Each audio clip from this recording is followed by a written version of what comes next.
বাইরে এই শাকিব খানকে আরো 2 যুগ রাজত্ব করতে দিতে হবে, আমার যেটা মনে হয়। কি ফিটনেস, কি লুক, কি নেই তার ভেতরে। যে কোনো গান তার মুখে যখন শোনা হয়, সেটাই যেন ভালো লাগা শুরু করে দেয়, সেই গানটাই ভালো লাগা শুরু করে দেয়। এই পরি গানটা যারা এখনো দেখেননি, আহ, ইউটিউবে গিয়ে সার্চ করেন, পেয়ে যাবেন। ইউটিউবে অলরেডি পোস্ট হয়ে গেছে পরি গানটা।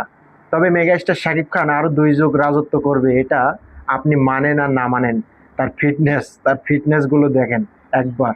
ভাই রে ভাই, ভাবা যায় কি হচ্ছে দিন দিন মেগাস্টার শাকিব খান। তাকে নিয়ে শুধু তৈরি করার দরকার, ঠিক আছে? সিনেমা বা গান যাই বলেন না কেন, যেটাই বলেন, তাকে নিয়ে শুধু সেইভাবে নির্মাণ করার দরকার। তাহলেই সিনেমা ব্লকবাস্টার হিট হয়ে যাবে।